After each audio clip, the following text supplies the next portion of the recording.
Hi everyone, Shaun here from Attackpanic. Today I'm going to respond to two questions that have been sent in to me by two different students.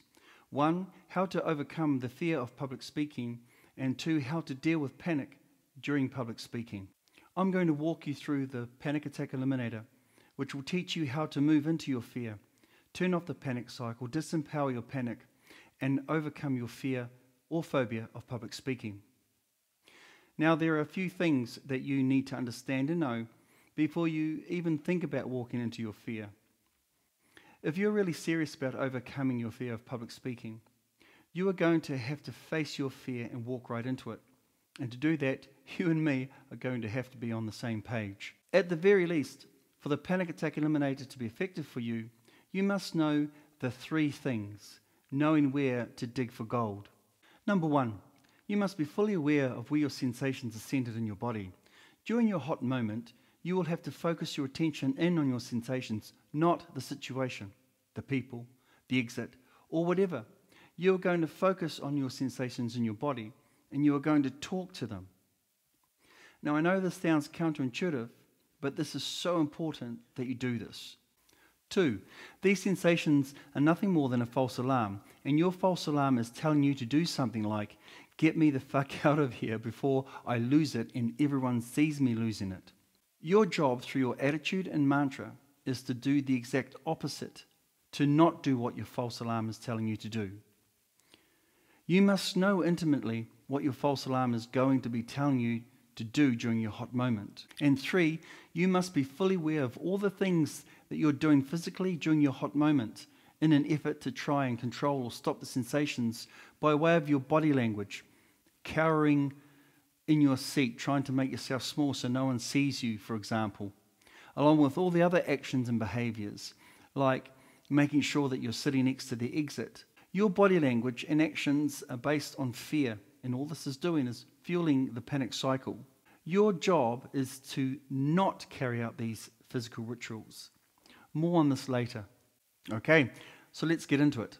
Maybe you're at a meeting and you're invited to speak out of the blue without any warning, or you're about to make a presentation at a conference or whatever, or you're about to speak at a birthday party. Whatever the case is for you, it will trigger the usual suspects, the initial anxious thoughts and sensations. In other words, you're going to start freaking out. Or maybe you are fretting over an upcoming event where you will have to get up in front of others, and it's triggering the usual anticipatory anxious sensations and thoughts. Not nice at all. Before you start reacting and behaving in your usual way, before you start looking for excuses or ways to get yourself out of your situation, do your absolute best to follow these instructions. Don't focus on the situation or the surroundings, okay? You are not scared of the situation. You fear the sensations. You are fighting and running from the uncomfortable but harmless sensations. Nothing more. So I want you to focus in on wherever your sensations are centered in your body. Go there, notice them, observe them.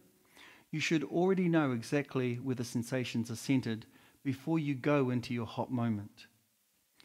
Talk to your sensations. Ask them something like, what do you want me to do, false alarm? Once again, you should already know the answer before entering into your hot moment. You should also already be aware of your body language and other physical actions you take to try and protect yourself during your hot moment. This is now your moment of truth. Whatever happens, you are going to do the exact opposite of what all your false alarms and sensations are telling you to do. Whatever your urge is, don't do it. Just don't do it. Of course you want these uncomfortable sensations to stop. So did I. But that was the problem. You can't make them stop. And this attitude is based on fear and will just make things worse. You can't stop them. It's too late. So we need a different approach. And this is it. Before the sensations and thoughts start spiraling out of control, ultimately culminating in a panic or fight and flight response, you are going to talk directly to your sensations, your false alarm, okay? You're going to send a clear conscious command of non-resistance and fearlessness. This command is going to send the message of no danger, stand down. This is really important. This message is conveyed through your conscious attitude and behavior of acceptance and allowing, not fighting, not trying to stop things. And you will use a simple mantra during your hot moment to help you trigger the correct conscious attitude. You must be able to rattle off your mantra without even trying to think. You must know it inside and out. You must be able to say your mantra in your hot moment when your brain is turning to custard and you feel yourself losing it. Your mantra might be something simple like, "Fuck you, false alarm. I'm staying right here. Whatever happens, I'll handle it." Now, this mantra will make you talk to and focus in on your sensations and not the situation. Remind you to not do what your false alarm is telling you to do, which is probably get the hell out of there.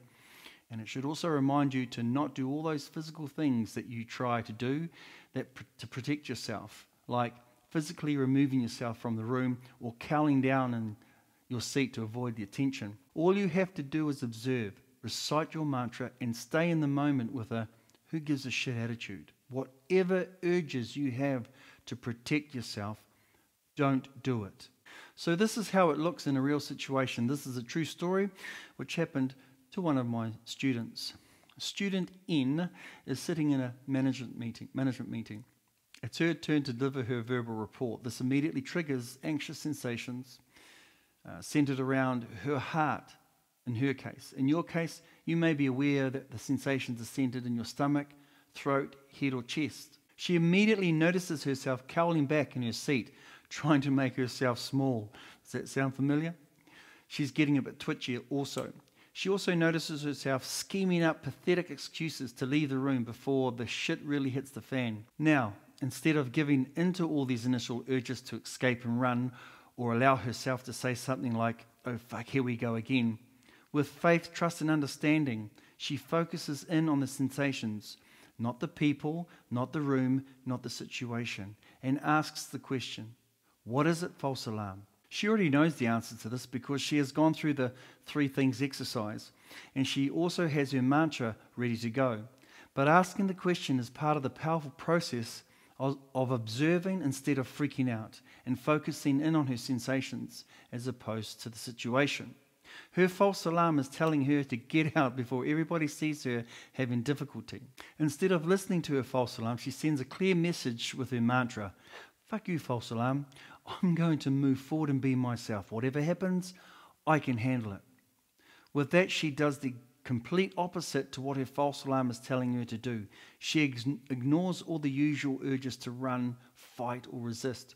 Her simple mantra triggers her into standing up tall, moving forward and engaging in whatever she is doing at the time, completely accepting whatever happens. And above all, she smiles and acts confident. This simple mantra, triggering the correct fearless attitude, behavior and actions, turns off the panic button. It sends a clear message that there is no danger. No matter what happens, N moved forward and delivered her presentation, reciting her mantra and completely accepting of what happens. Because at the end of the day, she knows that this is all bullshit, and she is committed to the process. And she found that by ignoring all the usual urges to run and protect herself, by moving forward with a simple smile and a "fuck you" attitude, the experience of fear disappeared. When you stop running from fear, fear stops running you. Of course, the sensations are still present in the background. This is a function of adrenaline present in her body, heightening all her senses, keeping her on edge, so to speak. But this is good, especially when it comes to making a presentation, because it increases her awareness in the moment, increasing her delivery and performance. The main difference is that through her mantra and body language and actions, the experience of fear is no longer present, and it is the conscious, fearful attitude which fuels the panic cycle. N is well prepared, not only with her mantra and the 3 things, but also she has planned her presentation. Being well prepared alone is good for the confidence. The sensations and interpretation of fear dissolved into nothing. Now, during question and answer time, she noticed those little sensations creeping back in, and also noticed her false alarm telling her to do something like, "Get the hell out of here because the shit's about to hit the fan." And this is normal because the situation still triggers the habitual anxious behavior. No worries. N just recites her mantra again and again in her mind, reminding her, triggering the correct attitude, actions and behavior. The key thing is she doesn't give in to the urges of her false alarm. She stands tall, moves forward with a smile, and delivers her presentation. If N didn't have this wee mantra primed and ready to go, the correct attitude would have gone out the door and her brain would have turned to spaghetti, and she will end up giving in to her urges and her false alarm. Does this make sense? My student N, armed with the knowledge and understanding of what she was doing and why she was doing it, made a commitment to move forward into her false fear and practice the correct attitude, no matter what happens. Whatever happens, nothing is going to happen. Every single time you commit to the panic attack eliminator. Here's another important thing. N also understood that her only job was to practice her new attitude without any expectation of stopping or controlling her sensation. That's it. Expectation is another form of wanting, wishing, hoping, and in these circumstances this attitude is just fear and resistance based and will just lead to desperation and more anxiety. N understood that she just needs to expose herself to her fear and practice without any expectation. So then, what if it did turn to custard for N? What if her panic got the better of her? Good question, because from time to time during your own journey of healing, things may very well not go your way. There will be times when you forget your mantra, when you forget what you're supposed to do, and you do give in to your false alarm, your false fear. No worries. You see, there's no good or bad experiences, okay? There is only opportunities to listen to feedback, learn, make iterations, and promise to step back up to the plate and take another swing. After your good or bad experience, it's so important to sit down and contemplate on what just happened during your hot moment, whether it was a good or bad experience. Ask yourself, what did my false alarm want me to do? Did you do it? Ask yourself, what did I want to happen? Did you want your sensations to stop? If you answered yes to one or both of these questions, it's highly likely that your experience would have been a bad one, because your actions and behavior were based on fear.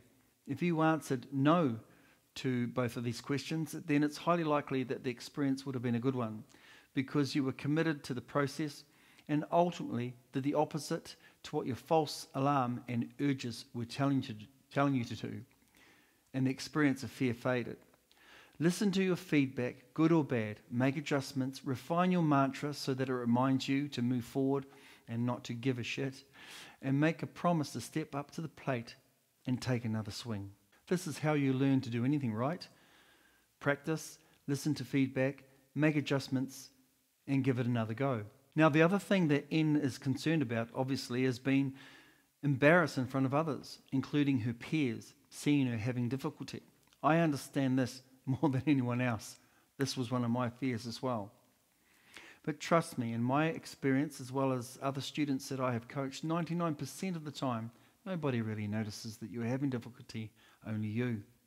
Nevertheless, it's an issue that's real to the sufferer, so must be addressed here. In my experience, the main issue here is the loss of self-love and acceptance that can slowly erode away over time due to your anxiety condition.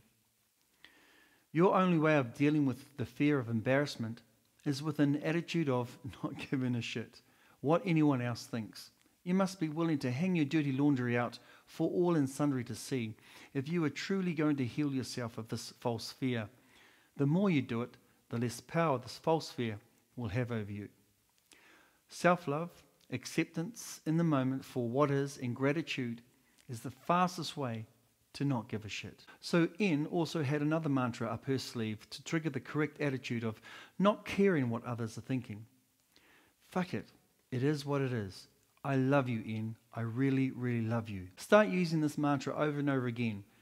Make this your automatic thought through repetition throughout your day, every day, over and over again. Say this to yourself hundreds, thousands of times a day, and you just might start believing it. Look yourself in the eyes in the mirror and say this mantra to yourself. Just keep saying it to yourself. Don't have any expectations. Just say it. It doesn't matter if you don't believe it, because there's no way you will at the start. That's the problem. But your only job is to practice.